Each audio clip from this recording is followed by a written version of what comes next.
জয় গুরু। ওম নমঃ শিবায়। ওম মহাপ্রভু জগন্নাথ নমো নমঃ। আমার ভিডিও দেখার বড় বড়রা বা গুরুজনেরা আপনাদেরকে আমার মহাকর্মকটি সময় প্রণাম জানিয়ে, তাছাড়াও আমার লেখালেখি বইগুলো যদি আপনারা পড়ে থাকেন তাহলে আমি আপনাদের প্রতি কৃতজ্ঞ বোধ করে আপনাদেরকে আবারও একবার প্রণাম জানিয়ে আপনাদের বাড়ির ছোটদিগকে সবার জন্য আমার স্নেহ ভালোবাসা ও আশীর্বাদ দান করে আমি আজ আবারও আপনাদের জন্য একখানা ভিডিও নিয়ে এলাম। আর আজের যে ভিডিওটি আমি এই মঞ্চে আপনাদের জন্য সংগ্রহ করে রাখবো, সেই ভিডিওটির মধ্যে এই এই লাল লেখাগুলোর মধ্যে কোনো সম্পর্ক, এই লাল লেখাগুলোর সঙ্গে কোনো সম্পর্ক নেই। এগুলো নেই, কেবলমাত্র এইগুলোর মধ্যে সম্পর্ক আছে। এই যে এইটি আমারই লেখা বই, এই যে স্বপ্ন ঘেরা রজনী, এটা আমারই বই, আমারই ছবি আছে। এই যে স্বপ্ন ঘেরা রজনী, লেখক নিমানচন্দ্র প্রামাণিক, অর্থাৎ আমি। প্রথম প্রকাশ জানুয়ারি 2026। প্রথম থেকে শেষ পর্যন্ত আপনারা টুকরো টুকরো কয়েকটি ভিডিও থেকে দেখতে থাকুন। আমি নিজে লেখক, তাছাড়া নানা বিষয়ে আমার অনেক বই লেখা রয়েছে। তাছাড়া আমার মিসেসেরও দুইখানা বই আছে, একটি স্বপ্নের সুপ্রিয়া আর একটি অপরাজিতা। সেগুলো থেকে আমি আপনাদের জন্য মানে ভিডিও ছেড়ে আপনাদের মোবাইলে ছেড়ে দেবো। আপনাদের যদি ভালো লাগে তো আপনারা পড়বেন, এবং আপনাদের ছেলে মেয়েদের জন্য আমি ভিডিও করে ছাড়ছি, ওগুলো আপনারা দেখাতে পারেন। আপনাদের ছেলে মেয়েরা অবশ্যই উপকৃত হবে। তাছাড়াও আমি এই বইটি ছাড়াও আমি অনেকগুলো বই এই মাসে আমার প্রকাশ হবে, আর কিছুদিনের মধ্যে সব এসে যাবে। এই বইটি আমার মানে গতকাল ওই প্রকাশক বা প্রকাশনী বাবু 25 খানা পাঠিয়েছে, এবং তার জন্য আমি এই বইটি থেকে আপনাদের জন্য প্রথম থেকে শেষ পর্যন্ত আমি টুকরো টুকরো করে ভিডিও করে ছেড়ে দেব। তাহলে আমি আপনাদের সাথে আর বেশি কথা না বলে আমি এবার প্রথম এই বইটি থেকে পড়বো। কোনখান থেকে না, এই বইটি যখন আমি বা এই কাহিনীটি যখন আমি লেখার মনস্থ করলাম, তখন ভারত জননী আমাকে কি সতর্ক বাণী দিয়ে বলতে চেয়েছিলেন, সেই কথাগুলো আমি আগে পড়বো। তাহলে শুনুন। চলতি কাহিনীর মধ্যে ভারত জননীর মনের কথা। আমি আজ নিজের ঘরে কল্পনা জগতে একই এলাম বিছানায় শুয়ে স্বপনে। মানে আমি লেখক, আমি বলছি, আমাকে ভারত জননী স্বপ্ন দ্বারা বলেছে। তবে একথা আমি বলতে বাধ্য হচ্ছি যে যা কিছু ছবি আমার কল্পনা জগৎ থেকে নিয়ে আমি লিখেছি, এর মধ্যে সবগুলো যে সত্যতা নয়। এগুলোর মধ্যে যদিও কিছু সত্য আছে, তবু আমি সত্য বলে তা কিন্তু প্রমাণ করতে পারবো না। এগুলো আমার কল্পনা জগৎ থেকে নিয়ে লিখেছি। হ্যাঁ, আর প্রথম থেকে বলছি। আমি আজ নিজের ঘরে কল্পনা জগতে একই এলাম বিছানায় শুয়ে স্বপনে। ভারত জননী যেন এসে দাঁড়িয়েছেন আমাদেরই সম্মুখে। তাই আমি করজোড়ে বললাম উনারে, মা আপনি আমার নিকট কেন এলেন স্বপনে? তখন মা বললেন, আমার কানে কানে সে কোথাও কি বলে দিতে হবে তোমারে? যুগে যুগে বারে বারে এসে থাকি আমি তোমাদের সবার সংকটে পড়া এই ধরাধামে। চেয়ে দেখো আজ কত অসহায় মেয়ে, তারা কাঁদিতেছে যেন তাদের স্বাধীনতা পেয়ে। তাই মায়ের মন সন্তানদের প্রতি কেমনে কাঁদে, তা কি তোমরা জানতে পারবে এই কলিযুগে? কিন্তু যুগের যতই পরিবর্তন হোক না কেন, সন্তানদের প্রতি স্নেহ রইবে মায়েদের যুগে যুগে। ভেবে দেখো তোমরা নারী জাতি নিজেদের মনের কথা। উনারা কোনোদিনও সন্তানদের নিকট সুখ চান না, তারা চান শুধু সন্তানের মুখের স্নেহ ভালোবাসা। আরো তোমরা জীবজ্ঞানী দেখো যে তোমাদের মায়েরা রয়েছে কত সুখে। ভাগ্যই না মায়েদের পরনে নাই চটি, আছে কেবল একখণ্ড পরনে জীর্ণ বস্ত্র। তিনি চান শুধু সুখে থাকুক আমার সন্তানগণ যত। তোমরা কেবল এই দুঃখিনী মায়ের কোলে এসে বলো, মা তোমাদের বিনে আমরা মাতৃহারা হয়ে এই ভুবনে বেঁচে থাকবো কেমনে? তোমরা আমাদের পালন করে রেখেছ যেমনে। কথাটি একমাত্র বলতে এসেছি তোমার কানে কানে, কেননা তুমি যে লেখক হয়ে কল্পনায় লিখতে বসেছ এই ভুবনে দুঃখী মেয়েদের দুঃখের কাহিনী যত। তুমি ছাড়া এই সংসারে কে বুঝবে কারো মনের কথা? তাহলে কাকেই বা আমি বলতে যাব তাদের মনের ব্যথা? তাই বলিবারে আসিয়াছি আমি তোমার নিকট সোজা। আমার অন্তরে জল বেঁধে রয়েছে দীর্ঘদিনের যত কথা। এবার তুমি নিজের মনে বিচার করে দেখো, এই কথাগুলো আমি তোমার নিকট বললাম কেন? ইচ্ছে হলে আমার মনে কথা বিস্তার করে লেখো তোমাদের প্রেমের ইতিহাস, সে কথা আমি বলি শুনো। তোমাদের আজ থেকে পূর্বের 12টা যুগ গেল কেটে, যুগে যুগে দুজন দুজনকে কাছে পেয়েও নাই পেলে। তোমরা দুজন দুজনাকে যতই কাছে টানতে লাগলে, ততই বিপরীত পক্ষের মানুষেরা হিংসায় লাগে জ্বলতে। তুমি তাদের জবাব দিতে দিতে অবশেষে যাও হেরে। এই যুগে তোমাদের ভাগ্যে কি রয়েছে দেখিয়ে যাও সংসারকে। কিন্তু এই যুগে এক বিচিত্র ঘটনায় দুইবারের জন্য পাবে তারে। আমি নদীমাকে আদেশ দিয়ে সব কথা বলে দিয়েছি বারে বারে বারে বারে। নদীমাই তোমাদের মিলন ঘটাবে স্বপ্ন ঘেরা এক রজনীতে। কেননা এই যুগে রাজি থাকবে না তোমাদের বাবা মায়েরা। এবার তোমাদের জীবন কাহিনী সে জেনে থাকো নিজেরা। কাহিনীটি নামকরণ বা তার উৎস, অর্থাৎ কাহিনীটি আমি এইভাবে কেন নাম দিয়েছি যে স্বপ্নঘেরা রজনী, এবং এটি আমার কল্পনা জগৎ থেকে কিভাবে আমি মানে বেছে নিয়ে এই বইটির মধ্যে আমি মানে লিখেছি, সে কথা এবার বলবো। কাহিনীটি নামকরণ বা তার উৎস, আজ থেকে বহু যুগ পূর্বে যখন সারা পৃথিবীর মধ্যে প্রায় 10 ভাগের মধ্যে 9 ভাগ জমি বড় জঙ্গলে অধিকারী ছিল, এবং সারা পৃথিবীর জন্তু জানোয়ারদের তুলনায় মানুষজনদের সংখ্যা অতি নগণ্য ছিল, তবুও মানুষেরা বুদ্ধির জোরে তাদের জীবনে নিত্য প্রয়োজনীয় অভাব অনটন মেটানোর জন্য সবকিছুর সাথে লড়াই করে তারা অতি শীঘ্রই উন্নতির পথে এগোতে লাগলো। অবশেষে সারা পৃথিবীতে মানুষদের মধ্যে কেবলমাত্র পুরুষ জাতিরাই দিনের পর দিন অগ্রাধিকার পেতে লাগলো, কারণ সারা পৃথিবীর মানুষ জাতির মধ্যে একমাত্র পুরুষ জাতিরাই সবচেয়ে বুদ্ধিমান, কর্মঠ, শক্তিমান হয়ে উঠল বলে। অপরদিকে মহিলারা দেবতার পূজা পার্বণ ও আরাধনা করে প্রভু ভক্ত ও সাদাসিধে এবং লজ্জাবতী হয়ে উঠল।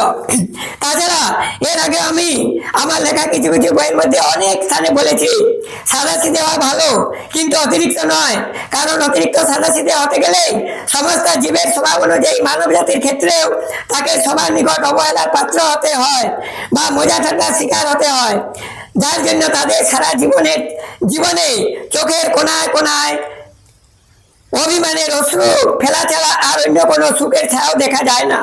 বিশেষ করে যাদের মুখ থেকে অন্যায়ের বিরুদ্ধে প্রতিবাদ করার সাহস পায় না, একমাত্র তারাই এইরকম ব্যাধিতে শিকার বেশি হয়ে পড়ে। অবশেষে ওইসব কারণ দেখে শুনে নারী ও পুরুষদের মধ্যে 2 ভাগে ভাগ হয়ে গেল। তখন থেকে একমাত্র পুরুষদের হাতে অধিকারের সমস্ত কিছু থেকে গেল, এবং মহিলারা পুরুষদের দাসী হয়ে নিরীহভাবে জীবনযাপন করতে লাগলো। এমনকি তখনকার দিনে মেয়ে জন্ম নেওয়া মানে তাদের নিজেদের জীবনকে ধিক্কারের পথে নিয়ে যাওয়া ছাড়া তাদের জীবনে নিজেদের স্বাধীনতার উপর আনন্দ ফুর্তির কোনো লেশ মাত্র ছিল না। অপরদিকে ওই নিয়মানুসারে বাবা মায়েদের ছেলেদেরকে দেওয়া ভালোবাসা ও মেয়েদেরকে দেওয়া ভালোবাসার মধ্যেও দিনের পর দিন আকাশ পাতাল প্রভেদ হয়ে উঠল। এছাড়াও মেয়েদের বিবাহ প্রস্তাবে পণ প্রথায় নগদ টাকা ও মূল্যবান জিনিসপত্রের ডিমান্ড বর পক্ষদের দিক থেকে দিনের পর দিন প্রতিযোগিতা সহকারে বাড়তেই লাগলো।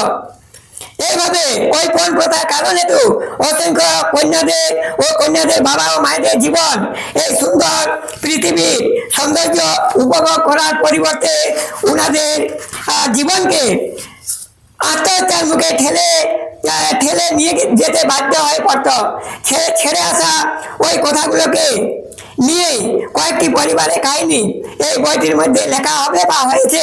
তাছাড়া তাদের উপযোগী বসবাস করা আমাদের উপযোগী বসবাস করা পৃথিবী পৃষ্ঠের মধ্যে ঘটে থাকা এইরকম সমস্যাগুলো যিনি বারংবার এই পৃথিবী পৃষ্ঠে এসে সমাধান করে দিয়ে যান, ওনার নাম হলো প্রতিশ্রুতি রক্ষার ভগবান।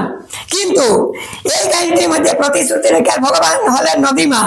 তাহলে এই সমস্যাটি সমাধান করতে গিয়ে উনি কিভাবে কাকে কাকে সাহায্য করে চলেছেন তা এই বইখানা পাঠ করে বা আমার ভিডিওগুলো দেখে আপনাদেরকে বুঝে নিতে হবে। কিন্তু এখানেও একটা কথা মনে রেখে বইটির মধ্যে কাহিনীটির মিল ও অমিলের কথাগুলো ভাবনা চিন্তা করে বুঝে নিতে হবে। কেননা বইটির ভিতর থেকে ভিতর লেখা বা এই বলে থাকা ভিডিওর মধ্যে বলে থাকা কাহিনীটি শেষে আমি এই কাহিনীর সব ঘটনাগুলোকে তাদের স্বপ্নে দেখা কাহিনী রূপে সাজিয়ে দিয়েছি। তাই এই বইটির নামও রেখেছি স্বপ্ন ঘেরা রজনী। এই যে বইটির নাম, এটি আমারই লেখা। তাহলে আমি এবার আপনাদের জন্য প্রথম অধ্যায় থেকে আরম্ভ করব। এবার প্রথম অধ্যায় মানে কাহিনীটি শুরু হবে, ওটা উৎস এবং ভারত জননীর মনের কথাটা আমি পড়ে শোনালাম। এবার প্রথম অধ্যায় দুই বন্ধু এক বান্ধবী মানে কলেজ থেকে ফেরার পথে কি কথোপকথন হচ্ছে। তাদের নাম বান্ধবী সুরবালা, বান্ধবীর নাম সুরবালা, আর একজন বন্ধু শুভেন্দু, আর এক নাম সত্যজিৎ। এবার সত্যজিৎ কি বলছে, সুরবালা আচ্ছা বলো তো আজ তোমার মুখমণ্ডলে এই সময়গুলোর মধ্যে সামান্য ক্ষণের জন্য হলেও হাসি ফুর্তি নেই কেন? তখন সুরবালা কি বলছে, দেখো বন্ধুগণ, আমরা একেই তো এই ধরিত্রী মাতার বুকে মেয়ে জন্ম নিয়ে এক অবহেলিত জীবন কাটিয়ে যাচ্ছি। তার উপর বিশেষ করে আমাদের মনের কথাগুলো কোনো যুবক ছেলেদের নিকট বলা একেবারেই মানা। তাছাড়া এই নিয়মটি ভেঙে দিলে আমাদের বাড়ির গুরুজনেরা আমাদেরকে এমন সাজা দেবেন যার জন্য আমাদেরকে আমাদের এই ঘরের মধ্যে একটি কামরার ভিতর বন্দি করে রেখে দেবেন। এমনকি তারপর থেকে বাইরে গিয়ে লোক সমাজে মিলামিশা করা তো দূরের কথা, আমরা সূর্যের মুখ পর্যন্ত আমাদের দেখার সাজ হয়ে উঠবে। অবশেষে আত্মহত্যা করতেও রাস্তা ছাড়বে না। তখন শুভেন্দু বলছে, হ্যাঁ সুরবালা, তোমার কথাটা একদম ঠিক। কেননা তোমাদের মনের এই দুঃখ আমার অন্তরে মাঝে মাঝে বহুত বড় আঘাতের কারণ হয়ে ওঠে। কিন্তু কি আর করা যায়, মানব জীবন এক বিচার বিবেচনার জীবন, মানব জীবন এক সংযমী লাজ শরমের জীবন। বিশেষ করে তোমাদের মতো যুবতীদের ক্ষেত্রে বলার মতো তো কিছুই নেই।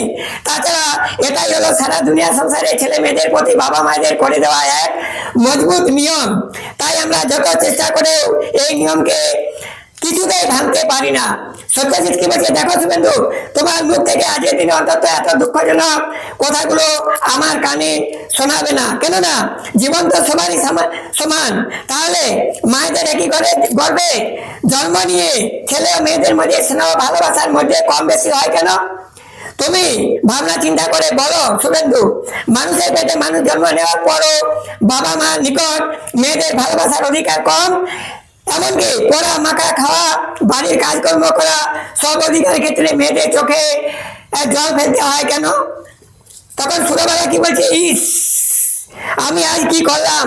আমাদের মতো হতভাগিনী মেয়েদের জীবনের দুঃখের কথা বলতে গিয়ে তোমাদের মতো আমার প্রিয় বন্ধুদের জীবনেও দুঃখের আঁচ এনে দিলাম। এটা দুঃখ প্রকাশ করতে করতে সুরবালা তার দুই বন্ধুকে বলল। তখন শুভেন্দু কি বললো, না সুরবালা না, এতে তোমার মনে দুঃখ করার মতো বা মন খারাপ করার মতো কিছু নেই। কেননা আমাদের মানব সমাজে সবার মন সমান হলে চলবে না। এমনটি হয়ে থাকলে সারা পৃথিবীর মধ্যে ভালো মন্দের বিচার কোনোদিনও হতে পারবে না। তাহলে তুমিও তোমার দিল খুলে তোমার মনের ভিতর চর বেঁধে থাকা দুঃখের কথাগুলো আমাদের নিকট বলে থাকো সুরবালা। নয়তো আমরাই বা কেমন করে ওইসব যুক্তিগুলো বিধানের কথা ভাবতে পারবো। কারণ ওইসব প্রথাগুলোর প্রতিকারের কথা না ভাবলে আমাদের সমাজ দিনের পর দিন লোভের বশবর্তী হয়ে উপরে গিয়েও শান্তি পাবে না। বিশেষ করে তারা যিনারা এই প্রথা অনুযায়ী দিনের পর দিন অত্যধিক লোভী হয়ে উঠেছেন। সত্যজিৎ বলছে, হ্যাঁ শুভেন্দু বা তুমি হলে রমণী জাতির মনে দুঃখ বোঝার প্রকৃত বন্ধু। তাহলে বলো তো বন্ধু, আমাদের এই সুন্দর ভুবনে আর কি কোনোদিনের জন্য সেই দিনগুলো আসবে না ফিরে, যে দিনগুলোর মধ্যে থাকবে ছেলে মেয়ে বা পুরুষ ও মহিলাদের মধ্যে সবার সাম্য অধিকার? কিন্তু আমি এই কথাটি তোমাকে শুনিয়ে কেনই বা বলছি, সে কথাটাও তো তোমার মতো যুক্তিবাদী ও বিচার বিবেচনা করে কাজ করা ছেলে নিকট তন্ন করে বলে দিতে হবে না। তখন শুভেন্দু বলছে, না বলে দিলেও তোমার মনের সব কথাগুলো বুঝে নিয়েছি সত্যজিৎ। তোমার আশা অবশ্যই একদিন পূরণ হবেই হবে। তোমার কথা অনুযায়ী যেদিন সারা পৃথিবীতে গরিব ও ধনীর পার্থক্য থাকবে না, বা কাদেরও সংসারে খাবারের অভাব থাকবে না, জাতিদের মধ্যে উঁচু ও নিচুর কোনো ভেদাভেদ থাকবে না, সব জাতিদের মধ্যে থাকবে কেবলমাত্র হাতে হাত মিশিয়ে ও কাঁধে কাঁধ মিশিয়ে একে অপরকে সমস্ত কাজে সাহায্য করা, সেই দিন থেকে ছেলে মেয়েদের মধ্যে কোনো অধিকারের কম বেশি থাকবে না। তবেই তো হলো আমাদের মধ্যে সবার সমান অধিকার বা সাম্য অধিকার। তাছাড়াও সেই রকম দিন আমাদের পৃথিবী গ্রহের মধ্যে অবশ্যই আসবে, যেদিন আমাদের এই পৃথিবী গ্রহের মধ্যে আলাদা আলাদা অনেকগুলো দেশ গড়ে উঠবে এবং প্রতিটি দেশ নিজেদের দেশবাসীর নিকট স্বাধীনতার মধ্যে এসে ধরা দেবে। তবেই তো সব দেশে জাতি ধর্ম বর্ণ নির্বিশেষে এমনকি মহিলা পুরুষ সবাই সমান অধিকারী হয়ে থাকবে। কেননা তারপর থেকে সবার শরীর ও মনের সাথে যুক্ত থাকার চোখে মধ্যে ভেসে উঠবে মেয়েরাও ছেলেদের অপেক্ষা কোনো অংশে কম নয়। তাছাড়া তারা শুধু সংসারের জন্যই নয়, তারাও দেশ মাতার জন্য নিজেদের জীবন বলিদান করতে পারে। প্রয়োজন হলে তারাও নিজেদের দেশকে স্বাধীন করার তাগিদে বিপরীত শত্রুদের সাথে লড়াই করার জন্য নিজেদের সুকমল হাতে অস্ত্র ধরতেও পিছপা হয় না বা হবেও না। তাহলে তাদের প্রতি পুরুষদের করে থাকা অন্যায় অবিচারের বিচার আবারও যে তারাও যে পুরুষদের প্রতি করতে পারবে না, সেসব কথাগুলো আমাদের ভাবা ভুল। কিন্তু এ কথা সত্য, তারা হলো সত্যি সত্যি সাক্ষাৎ দয়াময়ী ও মমতাময়ী মা লক্ষ্মী ও সরস্বতী এবং ভগবতীর আরেক রূপ। কিন্তু অন্যায়ের বিরুদ্ধে তারাও তখন আমাদের মতো যুবকদের নিকট আওয়াজ করে বলতে পারে বা বলতে পারবে, আমরা স্বাধীন ভারতের মেয়ে, কোন অংশে কম নই ছেলেদেরকে। ভারতের স্বাধীনতা গেল বেশ কিছু বছর কেটে, তবু আমাদের মধ্যে যেন অধীনতা গেল রয়ে। তাই আমরা বাধ্য হয়ে পুরুষ যুবকদের বলি, আমরা অসত্যে জুলুম পারবো না গো সহি। তোমরা যদি না করবে জুলুমের বর্জন, আমরা তবে করে দেবো তোমাদের সহিত বর্জন। আমরা যদিও জানি মোদের শির তোমাদের চরণে, তবু মনে রাখবে বাবা মা দিয়েছেন তোমাদের বরণে। তোমরা পরের মেয়েকে রাখবে যত যতনে, তোমাদের বিটি বোনেরা থাকবে তত আনন্দে। তাই আমরা যত মেয়ে পণ করেছি সকলে, এবার স্বাধীনতা নেব আমরা আমাদের নিজ হস্তে। তোমরা যদি না দেবে স্বাধীনতা আমাদের, তবে যাব না কেউ আমরা তোমাদের ঘরে। তখন ঘরের এক কোণে বসে ভাববে কেবল স্বাধীনতা এনেছিল মিলেমিশে সব যুবক যুবতীর দল। তাহলে জোরপূর্বক আমরাই কেন মুখে রাখবো সব স্বাধীনতার বল? সংবিধানে থাকে যদি সবার সাম্য অধিকার, তবে আমাদের থাকবে না কেন সবার বিচার, সমান বিচার? এবার ভেবে বিচার করো তোমাদের দল, তোমাদের না আমাদের স্থান আগে পড়ে না সমান? তোমরা বয়সের আগে কোথায় ছিলে জানো? আর তোমাদের মায়েরা কি পান করেছে তাও বলো। তাহলে আমাদের উপর এত শাসন কেন? আমাদের বিহনে এই দুনিয়া কোথায় যাবে জানো? এবার মন পছন্দ বিচার তোমরা ভেবে করো, আমরা তোমাদের বাড়িতে আসবো কিনা বলো। আমাদের আনতে যদি চাও তোমাদের বাড়িতে সবার, তবে সাম্য অধিকার দিয়ে বেঁচে থাকার অধিকারটুকু দাও। কেননা আমরা হলাম স্বাধীন ভারতের মেয়ে, তোমাদের সবার ঘরে ঘরে লক্ষ্মী ও সরস্বতীর রূপ নিয়ে। এবার সুরবালা কি বলে, বা শুভেন্দু বা, তোমার কথাগুলো শুনে আমার মনে হলো আমাদের মেয়ে জাতির জন্য হয়তো বিধির বিধান লেখার নিমিত্ত আবারও নতুন বিধিকার এসে আমাদের ভাগ্যরেখা পরিবর্তনের জন্য আইন তৈরি করে ওই আসনে নতুন করে আবারও কোনো বিধিকার বসতে চলেছেন। তাছাড়া সেই খবরটি হয়তো তিনি আমাদের পৃথিবী বিশ্বে সর্বপ্রথম কেবলমাত্র তোমাকেই জানিয়েছেন। তাই আমাদের মেয়ে জাতির মনের কথাগুলো তুমি নিজেই আমাদের নিকট শুনিয়ে দিলে। তাহলে তুমিও কি এবার বলতে পারবে না শুভেন্দু, আমাদের মতো হতভাগিনী মেয়ে জাতিদের উপর তোমার দরদ কত? তাহলে তুমি এ কথা ভেবে বলো তো বন্ধু, আমাদের মতো অসহায় মেয়েদের সাথ দেওয়ার জন্য যদি তোমার মতো বন্ধু না থাকে, তাহলে আমাদের জীবন কেমন বাঁচে? তাছাড়া তোমার কবিতাটি শোনার পর আমার অন্তর থেকে একটি কবিতার কথা মনে পড়ে গেল, কিন্তু আমার মুখে বলা কবিতাটি কত দূর যে সত্য তা তোমরা দুজনাই মনে ভেবে বিচার করে দেখো। যাদের বন্ধু না থাকে তাদের জীবন কেমনে কাটে? সুখে বন্ধু, দুঃখে বন্ধু, বন্ধু বিনে হয় না কোনো কিছু। অসুখে বন্ধু, বিসুখে বন্ধু, বন্ধুরা কোনোদিনও হয় না শত্রু। আমাদেরও রয়েছে, তো আমাদেরও বন্ধু রয়েছে, তোমারও রয়েছে। বন্ধু বিনা এই দুনিয়া কে বেঁচেছে? যে বেঁচেছে সে কত কষ্টে রয়েছে। বন্ধু না থাকার কষ্ট একমাত্র সেই জেনেছে। যাদের বন্ধু রয়েছে তারা কি জেনেছে? তারা তো সদা সর্বদা সাহায্য পেয়েছে। তাই তো আমরা নতুন বন্ধু গড়তে চাই, আবার পুরানো বন্ধুদিকে কেউ ছাড়তে না চাই। তাই বলি, বন্ধুদিকে বিশ্বাস করো যারা, আমার সাথে সাথ দিয়ে বলো তারা, এসো এসো এ পুরানো বন্ধু সবে তোমাদের আমরা গলায় লাগাই আনন্দে, আর নতুন বন্ধুদের সাথে মিলাই। কেননা বন্ধুর বন্ধু সবচেয়ে বড় বন্ধু, আর পুরানো বন্ধু আমাদের কৃপা সিন্ধু। তাই সব বন্ধুদের রাখবো আমরা সম্মানে। কেননা বন্ধুদের সাথে সম্পর্ক যারা না রাখে তাদের কি ভালো দিন যায় ভবিষ্যতে? তখন সত্যজিৎ কি বলছে? আমাদের অজানা নেই, ভগবান যদিও তোমাদের ভাগ্যে মেয়ে জন্ম দিয়েছেন, তবে আমাদের মতো ছেলেদের অপেক্ষা তোমাদেরও বুদ্ধি যে কম রয়েছে তা আমরা কোনোদিনের জন্য ভাবতে পারবো না। অর্থাৎ তোমরা যে কোনো প্রশ্নের জবাব সঠিকভাবে দিতে জানো না, সে কথা আমরা কি করে ভাবতে পারি? তাছাড়াও তোমরা যে অস্ত্রের জবাব অস্ত্র দ্বারা দিতে পারবে না, সে বিষয়ে আমরা কেমন করে তোমাদের মনকে ছোট করে আমাদের চোখে দেখি। কিন্তু আমরা তার পরিবর্তে ভাবতে পারি তোমরা মমতাময়ী, তোমরা স্নেহময়ী, তোমরা লজ্জাবতী রমণী, আবার তোমরা একদিন না একদিন হয়ে উঠবে সারা দেশের বীর সন্তানের মা জননী। তাই তো তোমরা তোমাদের লাজুক ও কমল হাতে বিনা কারণে কঠিন অস্ত্র ধরতে লজ্জাবোধ করো না। লজ্জাবোধ করো, কিন্তু দোষে পেলে তোমাদেরই ওই সুকোমল হাতের অস্ত্র দ্বারা শত্রুদেরকে বধ করতে বাকি রাখো না। অর্থাৎ একদিকে তোমরা কমলিনী মাতা, অন্যদিকে তোমরা এবার কঠোরিনী সেজে শত্রুদের ভাগ্য রেখাকে পরিবর্তন করে দিতে পারো তাদের কপালে টেনে দিয়ে, ভাগ্যের পরিবর্তে অভাগ্যের নিয়তির রেখা। তাই তো তোমাদেরও এই সংঘবদ্ধতার জন্যই আমাদের সারা পৃথিবী, আমাদের সারা ধরিত্রী মাতার আজ পর্যন্ত কোনো কিছু ভাঙচুর না হয়ে সবকিছু অখণ্ড অবস্থায় রয়ে গেছে। এছাড়া তুমি একবার তোমার মনে জোর দিয়ে দেখো সুরবালা, কয়েক যুগ পূর্বে তোমারই সহেলি কাজল, তুমি রাম, তুমি কৃষ্ণ, আর তুমি কয়েক যুগের ভগবান। অর্থাৎ এই লেখা, এই বইটি যিনি লিখেছেন উনারই লেখা, অর্থাৎ আমি লিখেছি। ওই বইটি আমি লিখেছি, ওটি একটি বড় কাহিনী আমি লিখেছি। তাই এটি সুরবালা বলছে সেই কাজল কিভাবে তার সাথীকে সাহায্য করেছিল, আর যার জন্য সারা দেশ বিদেশের শত্রুকে সে নিধন করতে পেরেছিল। ওই কাহিনী থেকে নিজে বলছে তুমি রাম, তুমি কৃষ্ণ, তুমি কয়েক যুগের ভগবান। ওই কাহিনীটি থেকে নিজের ভালোবাসার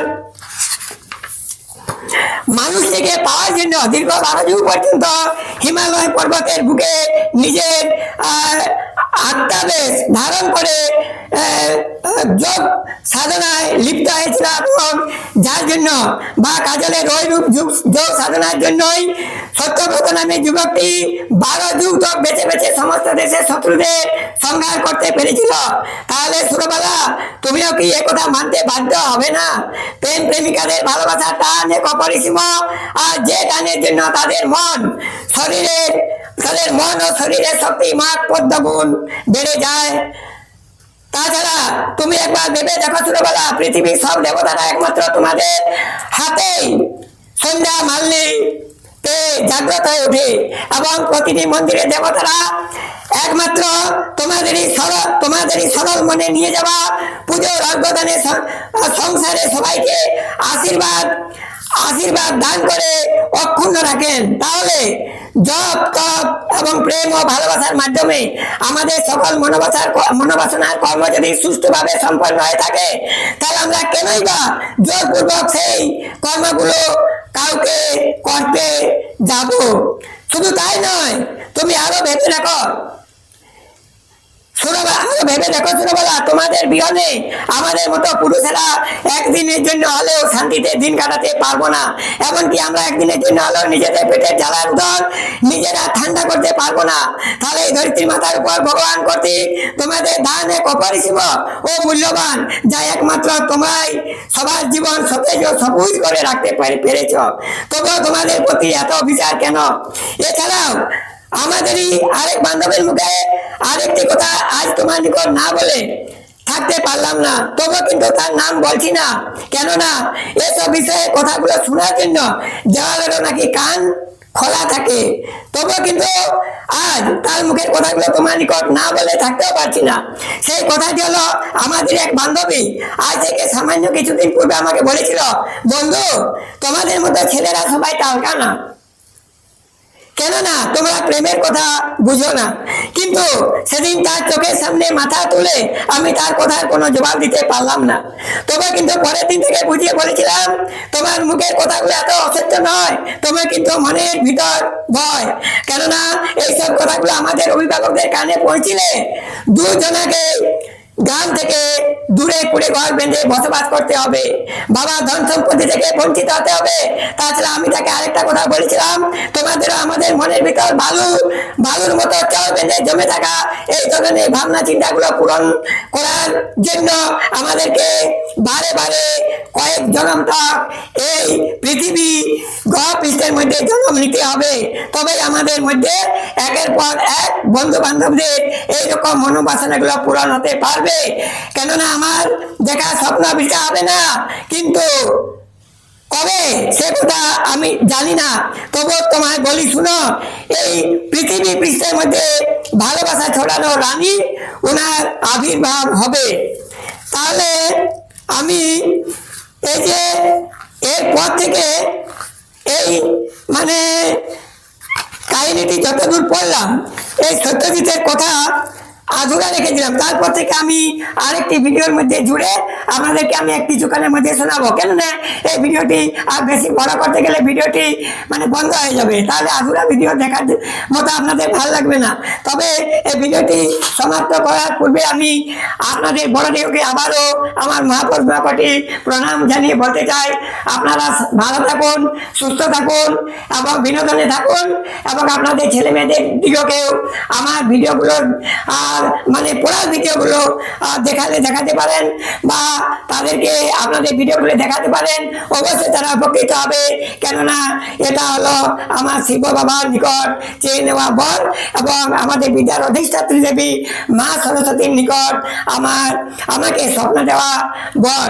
তবু কিন্তু আমার কথা যদি আপনারা বিশ্বাস করে থাকেন, তাহলে আপনাদের ছেলে মেয়েদেরকে আপনারা আমার ভিডিওগুলো দেখাতে পারেন, নয়তো আমার কোনো জোর নেই। তাহলে এই ভিডিওটি এখানে সমাপ্ত করে আমি আরেকটি ভিডিও নিয়ে আসছি আপনাদের নিকটে। জয় গুরু।